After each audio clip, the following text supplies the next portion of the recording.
Carroll V. Dashiell Jr. is a North Carolina Trailblazer, recognized for excellence in the music industry as a bassist, musical director, and composer-arranger. His performance history includes concerts with the Boston Pops, the National Symphony, and the Washington Philharmonic. He's performed with some of the greatest jazz performers in the industry, including Dr. Billy Taylor, Ethel Ennis, and the Fifth Dimension. He's toured with the likes of Maurice Hines, Stephanie Mills, Maceo Parker, and the legendary Ray Charles. He can be heard on several Capitol Blue Note recordings, while at the same time producing, arranging, and performing on many national and international recordings that include his critically acclaimed CD, Heir to the Throne, by Carroll Dashiell and the CVD Ensemble. Carroll Dashiell, affectionately known as CVD or Dr. D, has been involved in academia for more than 3 decades, serving as professor of music at the St. Mary's College of Maryland, the University of the District of Columbia, and most recently, East Carolina University in Greenville, North Carolina. While at ECU, Carroll has served as Director of Jazz Studies, in addition to being the Director of Jazz Ensembles and String Electric Bass Professor. He's the recipient of East Carolina University's 1994-1995 Teacher of the Year Award. He's a 3-time nominee for the Carnegie Foundation CASE Award, the only national program to recognize excellence in undergraduate teaching and mentoring, sponsored by the Council for Advancement and Support of Education and the Carnegie Foundation for the Advancement of Teaching. He was a nominee for the 2007 UNC Board of Governors Award for Excellence in Teaching and was honored by Downbeat Magazine as their 2002 Jazz Educator of the Year.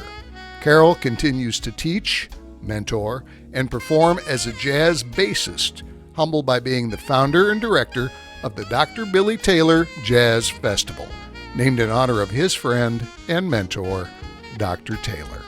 Carroll V. Dashiell Jr. is a North Carolina Trailblazer. I'm Carroll Von Dashiell Jr. I was born on January 15th, 1960 in Washington, D.C. Okay. Tell us about growing up. Tell us about where you lived and your family. Well, I grew up in Washington, D.C., and I'm a product of the D.C. public school system. Grew up in Northwest Washington, D.C., and the street that I grew up on was Fairmont Street, and it was right in the heart of the Northwest area, and actually on somewhat of the Howard University campus. And an interesting thing about Fairmont Street was in the 60s when they had the riots on 14th Street, I grew up 2 blocks away from the riots. I actually got to see military National Guard drive through our streets when everything went down, and unfortunately the assassination of Dr. Martin Luther King. That had to be pretty scary. It was, it really was. And just coming up, I was used to playing with Army men at that time, but then the Army men were on our streets, so it was pretty frightening. Let's talk about your family. Tell us about your parents. What were your parents' names? My parents, my dad's name was Carroll V. Dashiell Sr. My mother, Eleanor Dashiell. And both musical. My father had a male singing group called the Gospel Travelers, and they used to perform at churches and civic events, and kind of similar to the Dixie Hummingbirds Harmonizing Four. My mother was a classical vocalist, and she studied classical music, but she kind of shifted toward jazz at some point, but she decided that she didn't want to do some of the things that was necessary to be a jazz vocalist at that time. What about brothers and sisters? No brothers, no sisters. I have a lot of brothers that I call brothers, but they're none blood brothers. Well, the church was a big influence in music in your family, and you'd shared with me that there were 13 choirs Yes, in your 13 church. choirs. Wow. Yes, it was a very large church, historic church, Vermont Avenue Baptist Church, and we had 13 choirs. And then if you add some of the auxiliary choirs, probably a few more. And it was a lot of fun. My parents sang in one of the adult choirs, and I came up in the. We had the Children's Worship Hour choir, which was the little children, and we actually had a separate service, and then the children would join the main service upstairs after our service finished. My grandmother and grandfather attended the church also, and my grandmother played piano and organ for several of the choirs. Talk a little bit about your grandmother, Bertha Lee.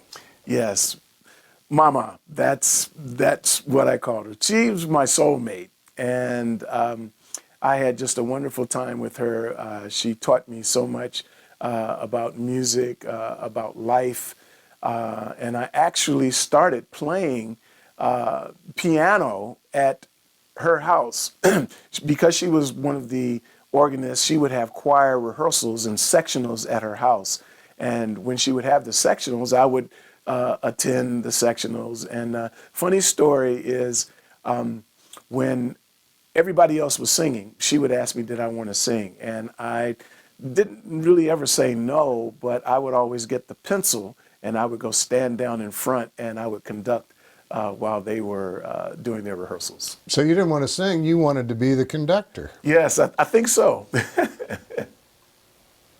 Tell us a little bit about Carol's grandmother. Mama, as Carroll affectionately calls her. Mama was a very sweet, petite little lady. She loved God, the church, and was very adamant about being in church. But one of her passions while being in the church was of being a vocalist, an exceptional alto, contralto, and also a very good pianist, as well as a choir director. I think that's where a bit of Carroll's foundation for his love for music started. She had a piano in the home, and I think Carroll probably learned his probably first few notes and scales from the piano at his grandmother's house. And she was the type of grandmother, though Carroll was not always there every Sunday, she really wanted us to be in church every Sunday. So I think she had a lot to do with Carroll's foundation and love for music. Well, she passed that on to her daughter, too. Talk a little bit about Carol's mother. Oh, my mother-in-law was a gem. Actually, we had a very, very good relationship. She was a very sweet, kind, but very reserved lady, an impeccable cook. I think I expanded quite a bit in quite a few different ways once coming into the family. I had never experienced someone with such an ability to cook. But her other love was music. And I think something that Carroll probably neglects in speaking about her was her love for the English language. And I think in her writing and passion for music as well as the English language was Carroll's ability to do lyrics. Whenever Carroll hears a tune, almost 90% of the time he hears lyrics as well. Sometimes he hears the lyrics first. And I think that has definitely contributed to my mother-in-law and her love for words. They did crossword puzzles. They loved Jeopardy. They just loved, she was in love with the English language. And I definitely feel that that's where Carroll's passion for writing and the use of language, which lyrics. And that's, I think, also passed down to our kids because Cameron is a great writer as well as Christy writes lyrics to almost every melody that she hears. Let's talk about your first memories of Dr. Taylor. He was a mentor and someone we'll talk more about later on, but his home place was actually close to your family. Yes, yes. Actually, I grew up next door to Mrs. Taylor, and that was Dr. Taylor's mother.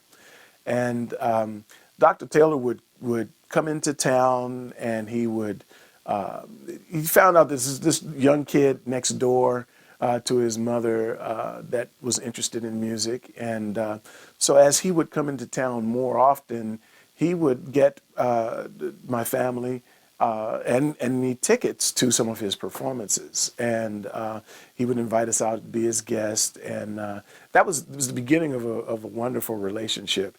I always remember, for me, something that was really exciting. Initially, it was Dr. Taylor. It was just a piano player that I had heard about, but I didn't really know it was Dr. Taylor. And this one particular day, I always remember, because we lived in row houses, they were connected. And I heard this sound coming from the wall. And in Dr. Taylor's mother's house, the piano was directly adjacent to our wall.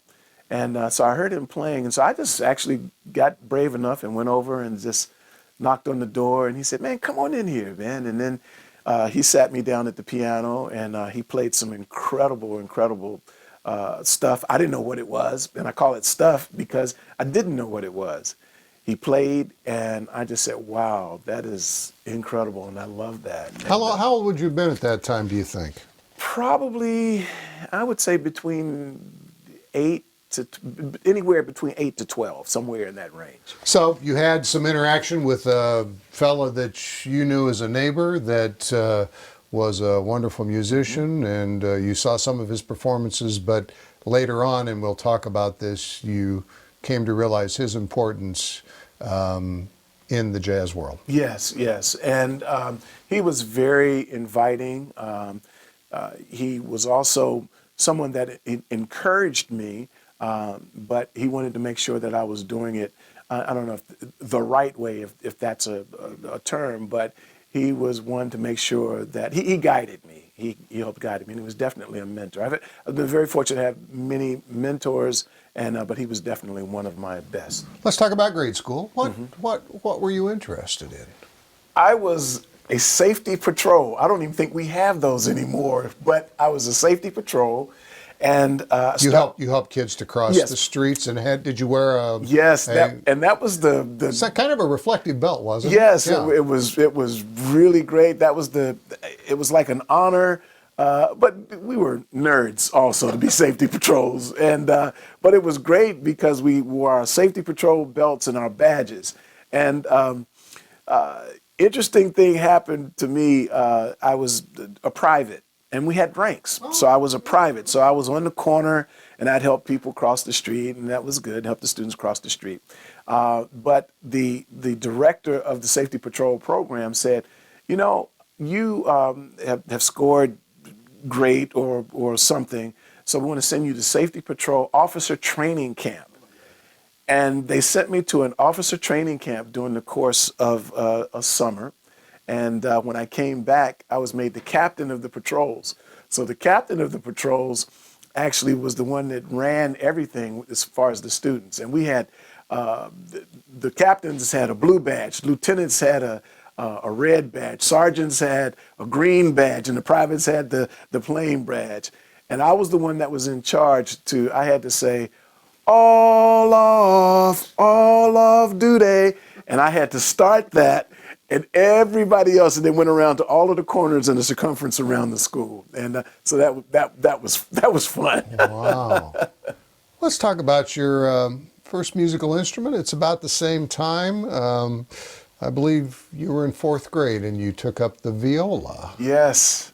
I started out on the viola, and it was a great instrument. I loved it, and I think some ways it helped me develop an ear for the warmth of music because the viola is a little warmer than the violin. So it's kind of the medium tone in the violin family. Yes. And I believe in voicing it would be what we refer to as the alto. Yes, exactly. Oh. And I kind of leaned that way because of that sound. And but the biggest thing was I became big. You were a size-wise. large body. I was a large body, yes. Yeah. And actually, the summer between the fifth and sixth grade, or fourth and fifth grade, the music teacher at the school, Gus Sims, actually said, I'm going to switch you to the string bass because you're the only one large enough that can bring it from the third floor storeroom. So there was a storeroom at the school. Yes. And that's where the musical instruments were. And of course, the string bass there's one beside you. It's pretty good size, regardless of whether you're in fourth grade or other size. Yes. And you were the guy that he thought could get a hold of it and bring it down. Yes, I was the one, no elevator. I was the one that had to bring it down the steps. Oh my God. So that's how you first became engaged with string bass. Yes, exactly. Wow. And you liked it. Yes, I fell in love with it. And, well, two reasons I fell in love with it. The first reason was it wasn't cool, I didn't think, to have to carry the viola on the safety patrol. So as I was walking before school and after school, I didn't want to carry the viola. So I said, well, if I play the string bass, my parents will have to pick me up or pick the instrument up every day. Then my hands were free when I could walk on the patrols. And but the first time I played it, it was just something about the sound, the vibrations, the way it reverberated, and it immediately felt like it was another appendage of my body. And I went home after the very first time I played it, and I told my parents, I want to learn everything I possibly can about this instrument. It was a match. Yes, and I've loved it ever since. And we were talking about Dr. Taylor briefly.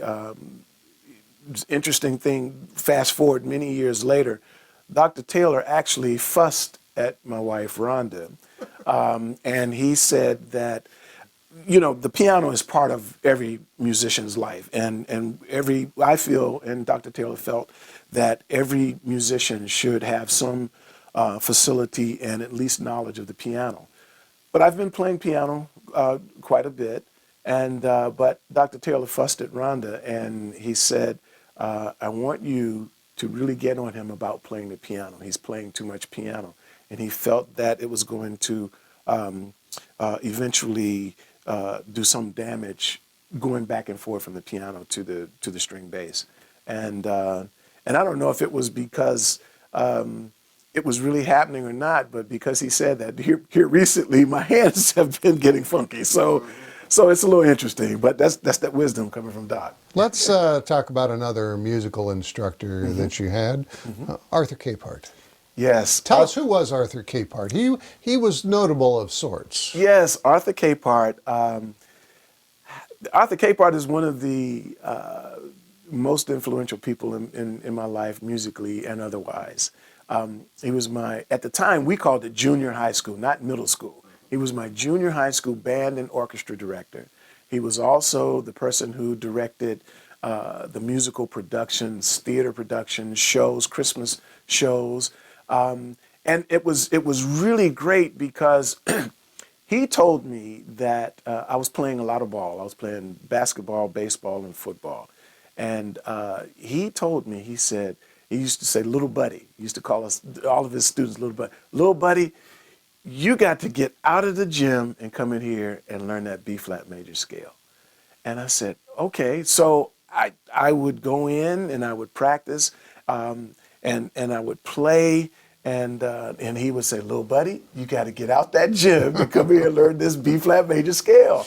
So we had huge packing crates in the storeroom in the junior high school, and the basses were lined up in there. So there were times when after school, after I would finish a basketball practice or something, I would go in and I would go in those crates and I would actually practice and just stand in the crates and practice.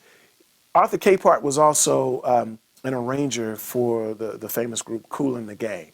So he did a lot of charts, so it was a lot of writing, and he introduced me to some writing. First chord he ever showed me was a G-flat major 7. And I didn't understand why I loved that chord so much then, but I just took that information and I kept it, and I moved it a little bit, and I moved the bass down to an E-flat. And I tell all my students today that chord, now it's called an E flat minor 9 chord in root position. That's my chord. Nobody else can have that chord. They can borrow it, but they cannot have it. That's my chord. And Arthur Capehart also was the arranger and the trumpet player for a group in the D.C. area, but we traveled all up and down the East Coast, the Moonlighters Band and Show. And I had been playing bass, and he had a production that we were doing, and he said, "Does anybody play electric bass?" And I said, "I do." I didn't have an electric bass. I had a guitar from Toys R Us, and I took the top 2 strings off of the guitar, and I told him I played bass, and then so he gave me the gig to play bass on the show. And I went in, and he said, "Well, little buddy, that's not really a bass. That's a guitar." So he helped, and we went out and got a bass. And then from that point on, I started playing electric bass. And playing the electric bass, he saw something in me. And with this group, the Moonlighters, one of the bass players that they had couldn't make the gig. And he told the guys in the group, he said, "I got this, it's a little kid, just one of my students." And he said, but I think he can handle the gig because of what he's doing. And the guys were reluctant a little bit, because this little kid coming in. But How old were you? I 16, Yeah. maybe 16, maybe yeah. 16. Yeah.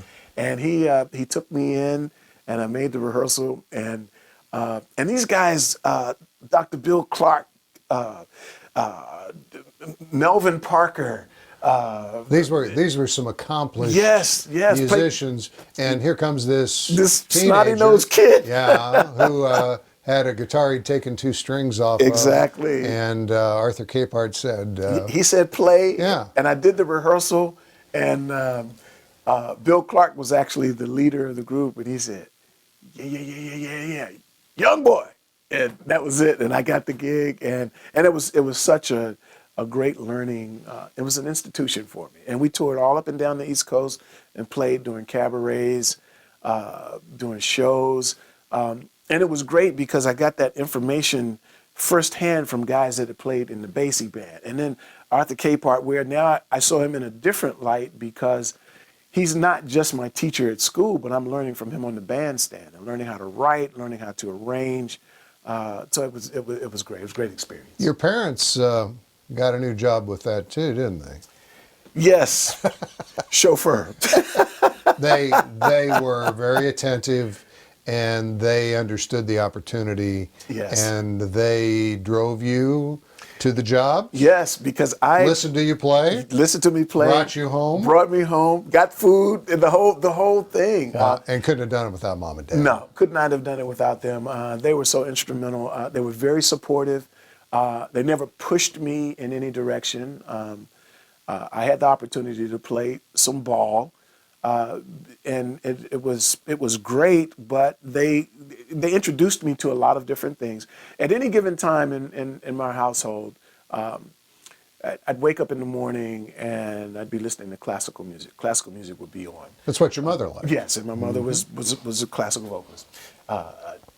Classical music. Afternoon, I'd come in and then I'm going to listen to R&B. I'm listening to Kool and the Gang and all of those different groups. In the evening, before bed, I'm listening to some gospel or listening to some spiritual music. Then I go to bed listening to jazz. So, it was just a compilation. So when our children, Rhonda and my children, were coming up, we didn't have necessarily LPs, the black lacquer, and 45s and things like that. We had CDs. So it transferred from my parents to us. So we would have the CD players and the changer. So we'd have the changer on, and we'd have it on mix or scramble. So you might hear Leontine Price, and then right next to that, you hear the Count Basie Big Band. Then you'd hear Mahalia Jackson, and then Kool and the Gang. And that was where our children came up also. Well, let's talk a little bit about high school. We're going to talk more about the Moonlighters and the opportunity that provided you, but where did you go to high school? Went to McKinley Tech High School. McKinley Tech was in Northeast Washington, D.C., so I had to get special permission to go to that school because it was out of my district. Interesting thing about McKinley Tech was it was the music, arts, and science high school at the time. Now in D.C., it's the Duke Ellington School for the Performing Arts. At the time we were in school, Rhonda and I both, because we went to high school together. That's where you met, right? Yes, we met in high school in the major music program there, because it was a major in music that you could get in that school. And Duke Ellington was called Western High School, but it was not the arts high school at that time.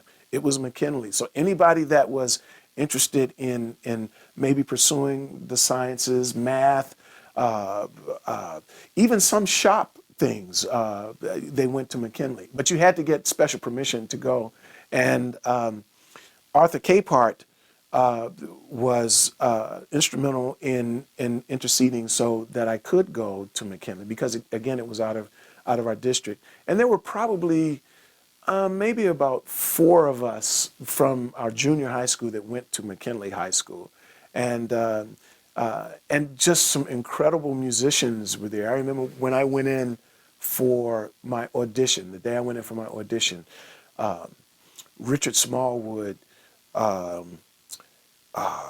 Michael Morgan, just so many great musicians. Prominent musicians. Yes, at prominent that time. musicians Mm-hmm. were high school. They were seniors at that time, getting ready to graduate. Mm-hmm. And I walked in, and I'm like, wow, this is pretty cool, because they getting ready to graduate from high school, they had already achieved a certain level of recognition. And you were auditioning to And I was auditioning to to go in. Yeah.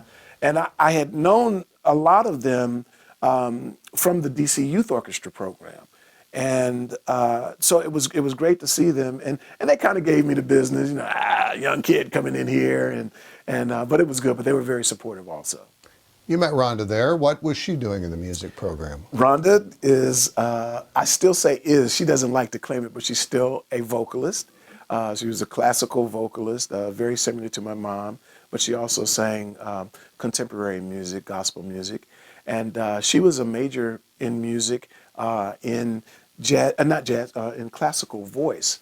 And we were all in the major music section, because it was our homeroom section. So we would meet, and then we would take classes together. And actually, I have to give Rhonda credit. She got me through French class. Oh, I would need her to get me through that too. Yeah. Well, that's great. So you had some good opportunities in the summer with music camps at a place called Tanglewood. Let's talk a little about that. Yes, Tanglewood, the home of the Boston Symphony, summer home of the Boston Symphony. I'll backtrack just a little bit. Carolyn Kellogg, who was my very first bass teacher, very, very, I always joke, she's about 4 feet tall, very cynical, always making jokes, but snide. But she was incredible, and she still is incredible. She actually is the bass teacher now at Duke Ellington School of the Performing Arts in D.C. She interceded for me to get one of my very first classical basses, and it was a beautiful instrument. It was a Pullman, and the Pullman instrument was just beautiful, very sweet sounding instrument, but it had little carving etchings around the side. Carolyn Kellogg saw in me the potential, so she asked me to enter the Joseph Fader Memorial String Competition, and she was very, very honest about it. She said, "Okay, now I want you to do this, and I want you to do your best, but no guarantees." And I said, "Okay, great." So I went down and did the competition, and I won the competition. Wow. And Dr. Gary Zeller from Boston University was in attendance, and he offered me a full ride to Tanglewood Institute, the summer home of the Boston Symphony. And so I went.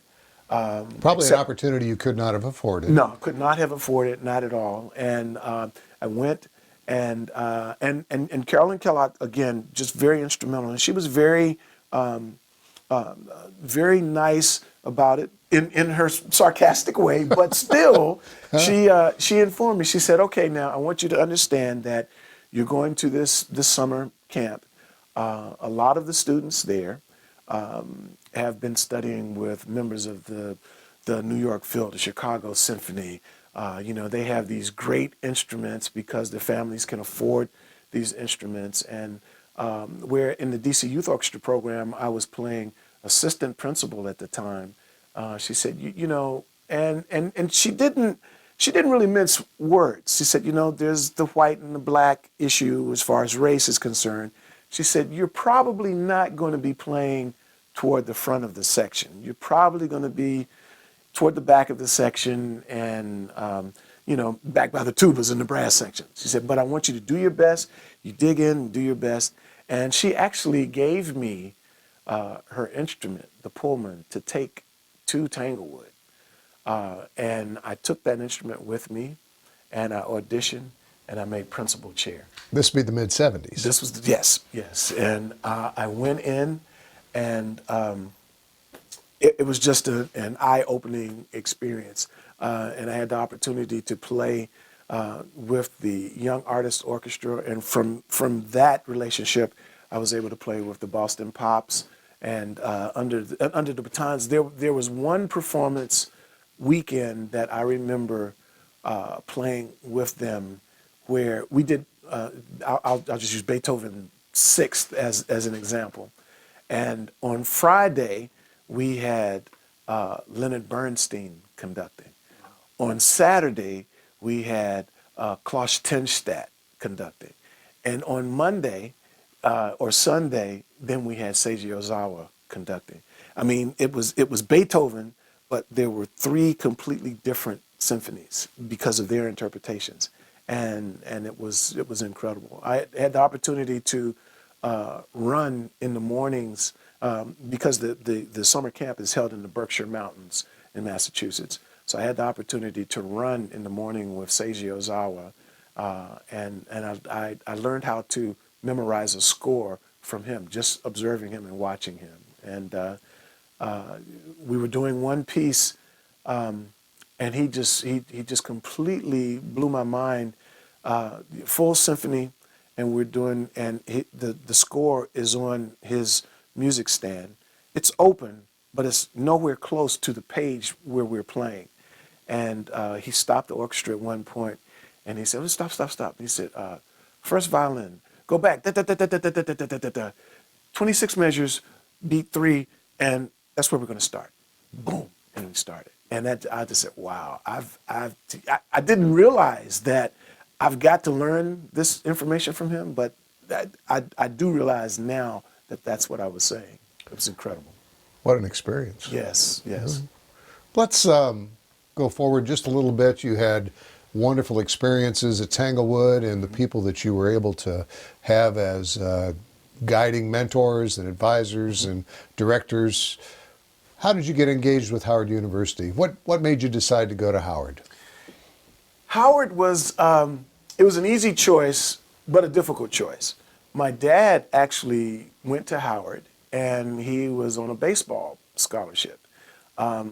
He blew out his knee, and he actually never finished at Howard because at the time, because he blew out his knee, the scholarship went away. So that was a legacy there, which was great. But I was recruited coming out of high school by Howard and several universities. I think we joke about it and laugh about it now. I think I had 14 or 15 scholarship offers when I came out of high school. And Howard was one.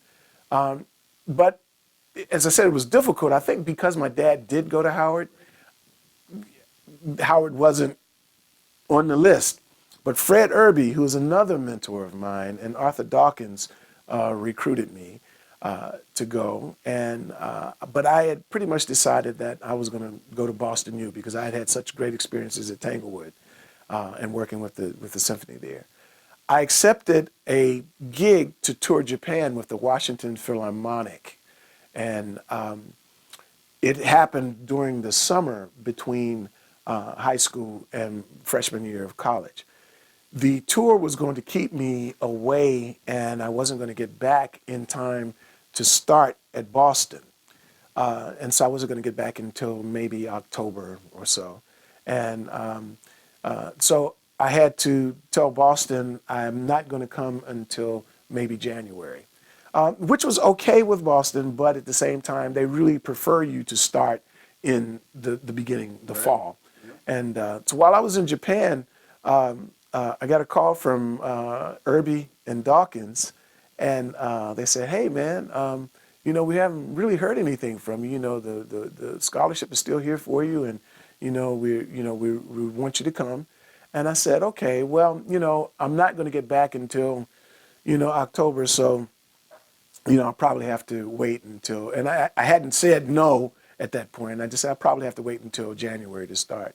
And they said, "Man, no, you come on when you come back, and we'll have it here for you." So that was how I got to Howard. And I went in my very first rehearsal. Some of the most incredible jazz musicians on today's scene, and unfortunately have passed now, but on today's jazz scene were there. The freshman class, well, when I walked into rehearsal, Jerry Allen was on the piano. Wallace Roney was playing the fourth trumpet book. Gary Thomas was playing the tenor book. Bill Santos Murray was playing lead alto. Greg Osby was playing second alto. And I mean, these are some of the most incredible musicians on the scene today. Unfortunately, we've lost Jerry. She passed. But it was incredible. The freshman class was, I was the bass player, Greg Osby, Gary Thomas, Wallace Roney. That was, and Chucky Royal was on trombone. That was the freshman class. And when I got there, and the sounds that band was making, and Irby was he was on us. It was like, "Play, come on, you got to do this, got it." And it was, and then Dawkins, another mentor, standing in the background, and he would always say, "Come on, bruz, you got to play, baby, you got to play." And that was it. I was hooked. And we should tell people that may not be familiar that Howard University is a private, yes, federally funded, historically black university, yes, always rated number 1 or 2 in the country, yes, for what they do. Very prestigious. Yes. Wonderful music program. We'll talk more about that. And always ranked at the very top. Yes. Tell us about the Bison Bowl. What is the Bison Bowl? Let's see, the best way to put it is anything Bison related, the Howard University Bison. And School mascot. Yes, school. Okay. Yes, right. School mascot. And we used to call it the Dust Bowl. That was the stadium. It was adjacent to, and it still is adjacent to, the Fine Arts Building. The parking lots coincide. And when I first got there, it was painted dirt. I mean, that's what it was. We had green paint on the dirt. And but the funny thing, I still thought that at some point maybe I could play a little football, and I was going to go out and it never worked out. But that Bison, that whole bowl, that was the stadium there. The stadium. Yes, the stadium, and they would have the games there. But an interesting thing happened. A little bit later, we got funding, and they put, at the time, I think they were calling it AstroTurf. They put AstroTurf on the field, and nice upgrade. Yes, nice upgrade. It was green and soft, and one of the things that happened, I remember coming out of rehearsal one evening, and they had blocked off the entire street, and the field was there, and the Indianapolis Colts were practicing on our field. They were going to play the Washington Redskins that weekend, and for some reason RFK Stadium wasn't available or something.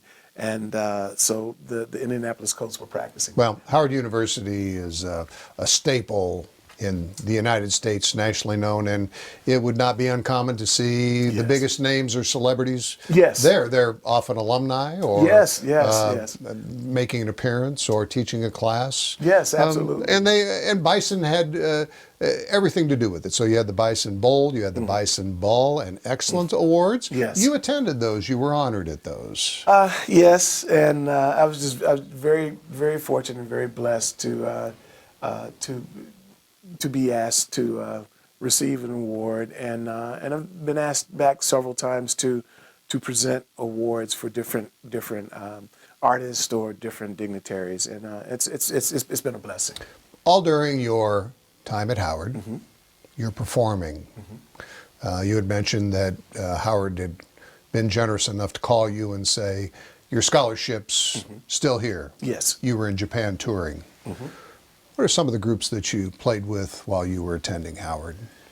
Well, I always go back. First group was the Moonlighters Band and Show, and Arthur Capehart. yes, Arthur Capehart and Dr. Bill Clark. I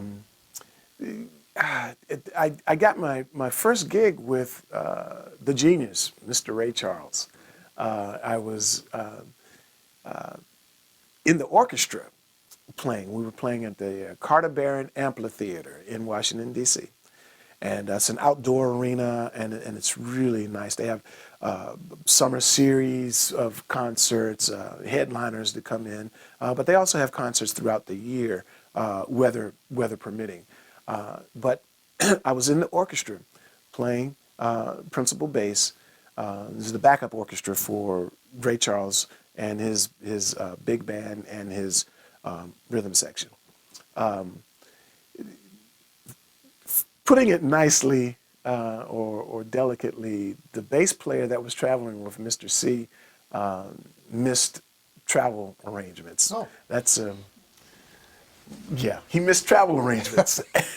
And Well, that provided an opportunity. yes, it did. It provided an opportunity, and it's interesting because we might come back to that story again in a different light. Well, that's what happened in the Moonlighters. The bass player, you were 14 years old and Yes. were available, and Arthur Capehart said, Come in. I got the guy. Yes. And you're at Howard University, and Yes. Ray Charles is bass player for whatever reason.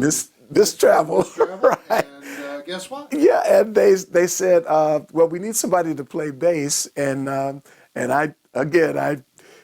play bass. This time I actually had a bass guitar, and so I sat down at the bass chair and read the book, and It was charted. It was charted, Yeah, yes. because it was an orchestra. Yes, it was an orchestra, and Mr. C was doing his usual rocking thing while he's playing, and the bass player always would sit right next to his left hand, particularly in that configuration. So I was sitting there, and I was watching him also, but I was playing the charts, and a couple of times while he's rocking and he's playing, he said, "Yeah, baby." And I said, "Okay, I'm scared to death.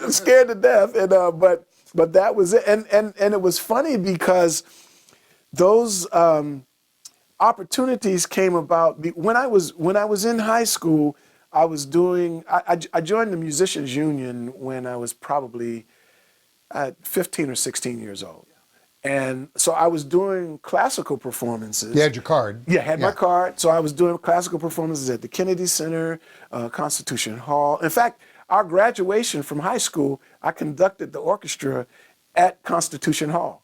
And it was, and I did arranging for that configuration. And but so I was doing those gigs already, so I had a little bit of a reputation as far as being able to play and read and come in and do that. In fact, I had one professor at Howard.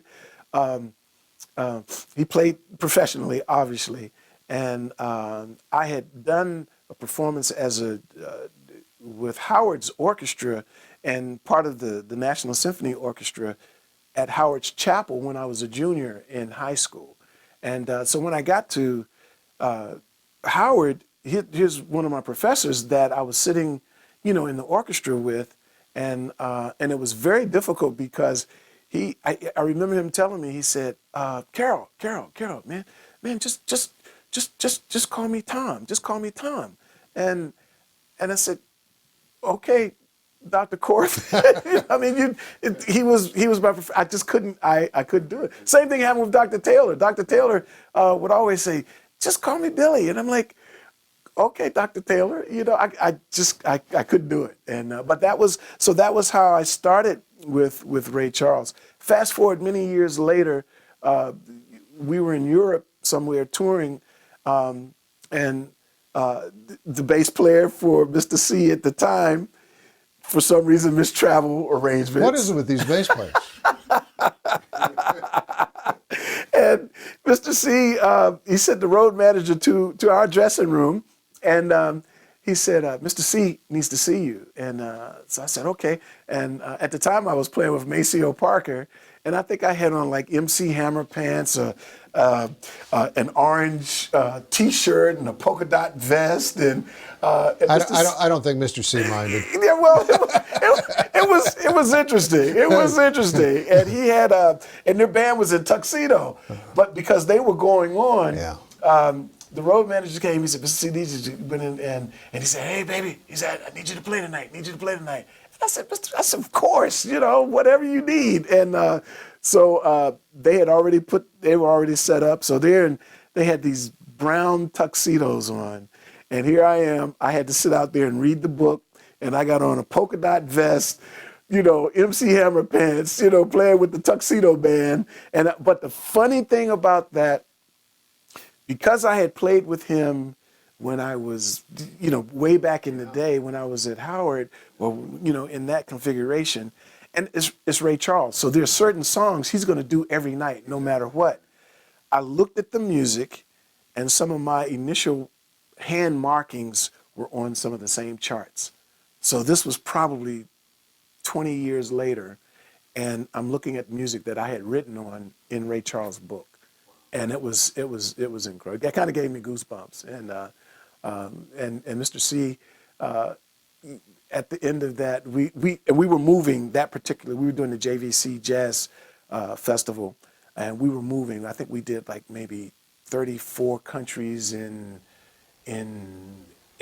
40 days. Traveling with Maceo. Yes, traveling with Maceo and the Ray Charles Big Band Orchestra, and so I remember. I don't remember where we were when that happened, but the next night we were in London. And so the bass player missed his travel, so he had to get to London for the next gig. And I remember at the end of our set with Maceo, there's the knock on the dressing room door again, and there's the road manager that Mr. C needs to see you.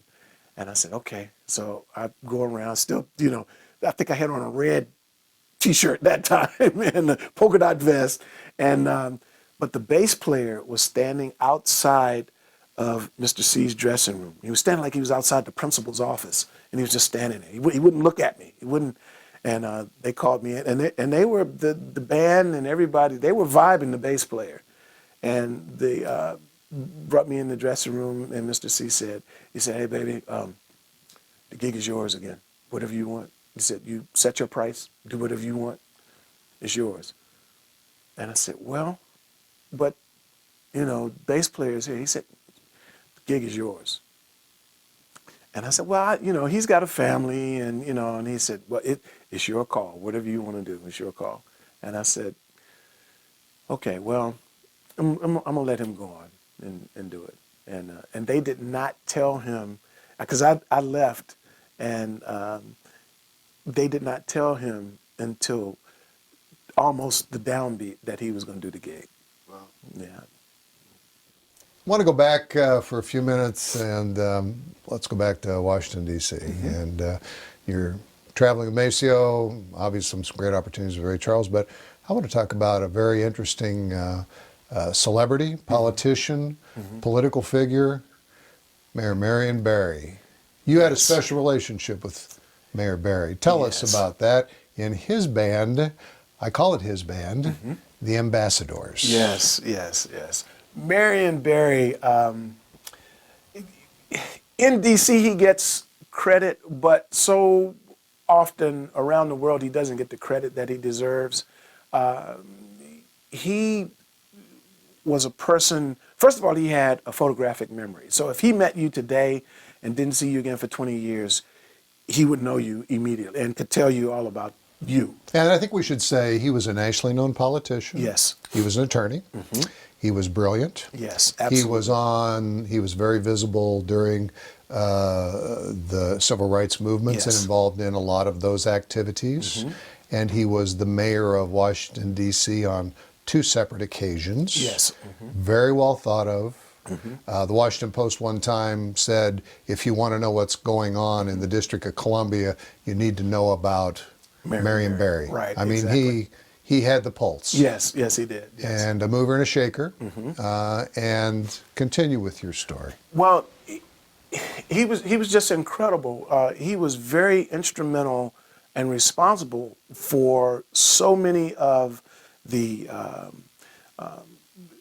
government buildings, the recreation program, the recreation department, the facilities around the city, the rebuilding after the riots, the rejuvenation of the U Street corridor. U Street corridor was considered the Black Broadway in D.C. And one of the things that was great about Marion Barry is that, and he said, if there is any child that wants to work, they will have a job during the summer. Every summer, all of the children, the disenfranchised, less fortunate, anybody that wanted a job had a job. He saw to it that they had jobs. And the opening of playgrounds in areas where weren't necessarily Wasn't the best place for a playground. Right, it wasn't the best place. He made sure that the police department was galvanized, the fire department. He brought everybody together. He was the people's mayor. And in actuality, there's a term now that I believe that they're using. They're saying he's the mayor for life, period, in D.C. Yes. And he had an organization called the Ambassadors Band, and the Ambassadors. But it was a unit, and we were the mayor's band. We would go out and play at all of the openings, the dedications, the ceremonial things, the conventions and things that he would do. When he'd have a speech, we'd go out. And Dr. Gilbert Pryor was the leader of that group. Raymond Gray was the leader of the division, and Gilbert Pryor was the leader of the band. And we actually had full-time jobs. We started out where it was summer, then it was the program, and then we had full-time jobs. Where that's what we did. I remember when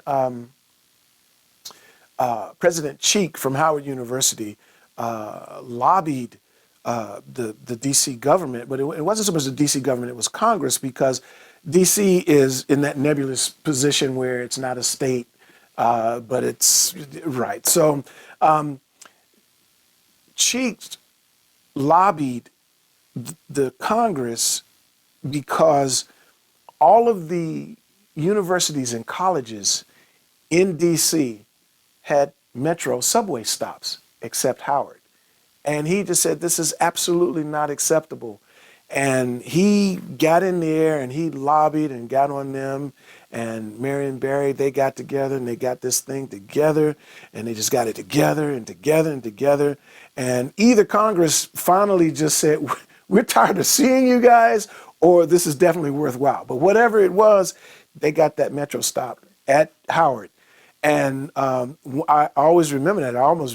It brought me to tears because I had graduated from Howard at the time, but I remember the dedication for this subway stop. It was such a big thing because the black community was coming together. I mean, everybody was there. And they had, and it sits right at 7th Street and U Street, and U Street and 7th Street cross, and it was so cool because they blocked off the entire area, and Marion Barry there was something else that was going on. and he had to be at this other function, but he said, I'm not going to miss that.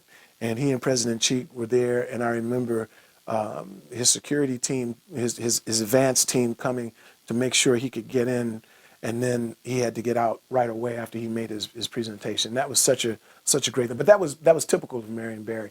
I mean, sometimes just at the opening of a pool, during the summer, The ambassadors would be there. and the ambassadors would be You'd there. be playing and music. We would be playing a mixture of music, jazz, contemporary music, and then Gilbert Pryor would write music. I would write music, and we would arrange music, special music for the different events. When the convention center opened, it was a big thing. We did the grand opening for that.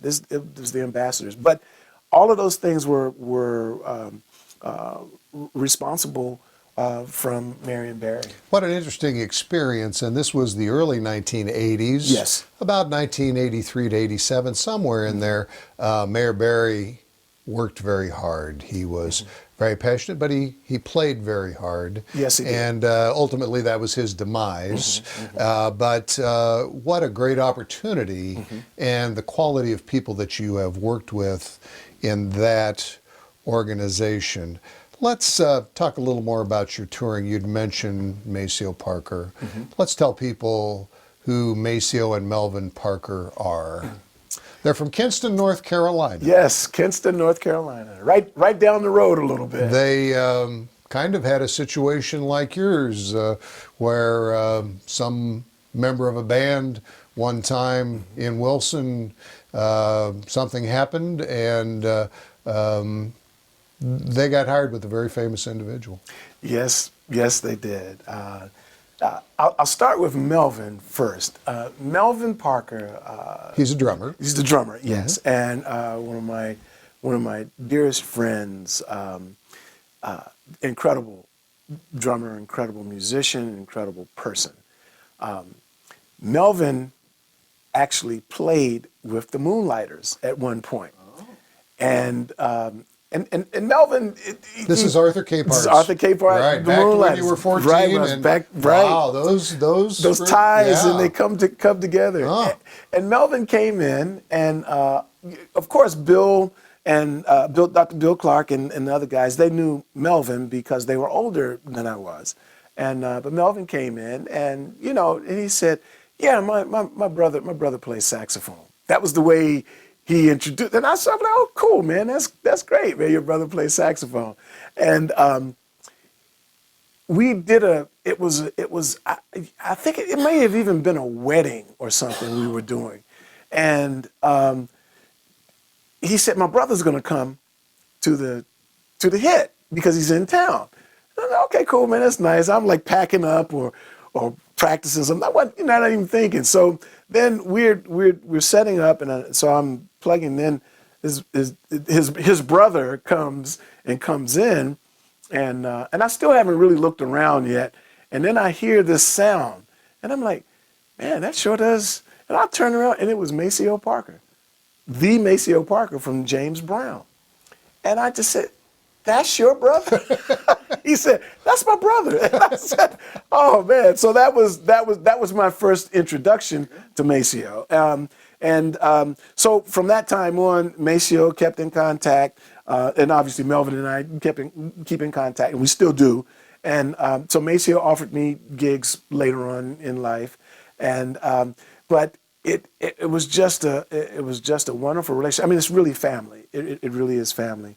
And you toured a lot. Yes, I toured. Just like the earlier story with the JVC Jazz Festival, Yes. all over the world. Yes, and Maceo, and it was interesting because I didn't really know at the time that Maceo was from Kinston, and at that time when I first met him, I had no idea that I was coming to Greenville, North Carolina.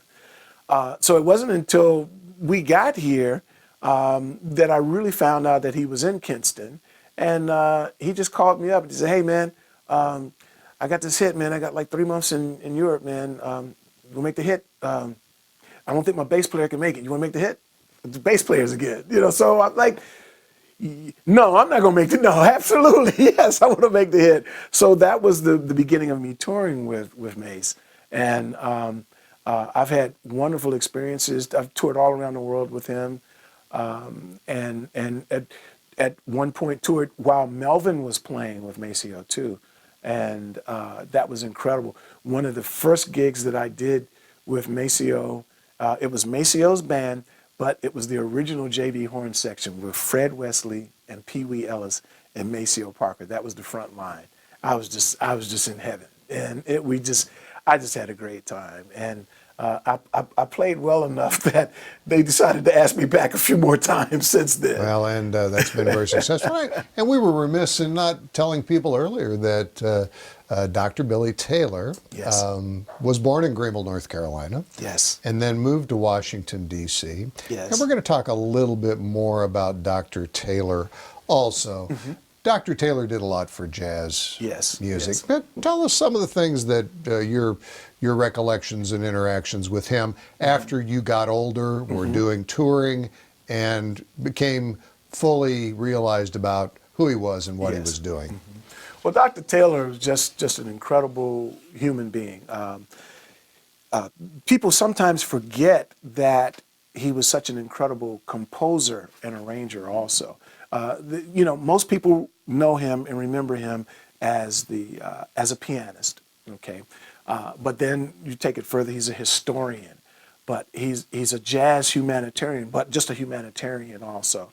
But his composing and arranging, he was one of the first African Americans to actually have the position as musical director on a national television show. Yes. That was the David Frost TV show. He was the musical director for David Frost. Yes, and so many people don't even remember that Don't, name, but no. it was Dr. Billy Taylor and Nat King Cole. Those were the two. But Dr. Taylor also wrote the music for so many different commercials. Coca-La, the cigarette company Lucky Stripes, and he did so much incredible humanitarian work for jazz. He was the person, the ambassador for jazz. He also was the person who started the Jazz Mobile in New York City, which is known now as one of the big institutions around the country. It was the beginning of the model for the showmobiles that are all around the United States. And so Dr. Taylor started that. He was the musical director and commentator for CBS Sunday morning. But always show. see him on there playing songs and talking about jazz history. Yes, and it was incredible. And he also started the one of the youth movements where it was the young people's concerts, where he would, say, for instance, do an orchestra doing Peter and the Wolf, and then he would isolate the instruments, and he'd have the youth involved in that program and presenting for them. Just an incredible, and for me, one of the most significant things for me is he wrote the piece, I Wish I Knew How It Would Feel to Be Free. Probably, other than We Shall Overcome, probably the most significant, in my opinion, the most significant civil rights musical composition from that era of the civil rights. He actually wrote that. And another native North Carolinian, Nina Simone, is actually who he wrote it for to sing, and she recorded it. And he wrote that for his daughter, Kim. And at one of the rallies or one of the organizational things that Dr. Martin Luther King did, it was a speech that he was getting ready to do. Dr. King actually looked over at Dr. Taylor and said, Billy, do that piece that you wrote. Do that piece that you wrote. And then I wish that was the tune. And it was just incredible. For me, growing up next to his mom, having that experience of listening through the wall and him inviting me over and showing me some things, that was incredible. But one of the highlights for me musically was we were doing a performance, and it was at Howard, and the performance was going to feature Dr. Taylor.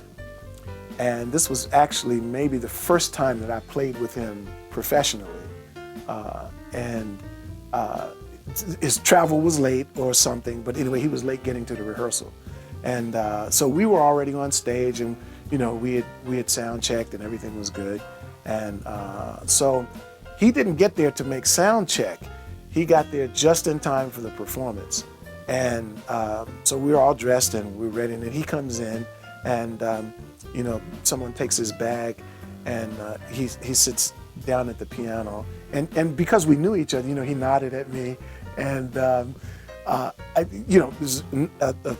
a concert grand piano, 9-foot grand. So that grand piano had to be 45 feet long, the way I'm looking down the bevel of that piano.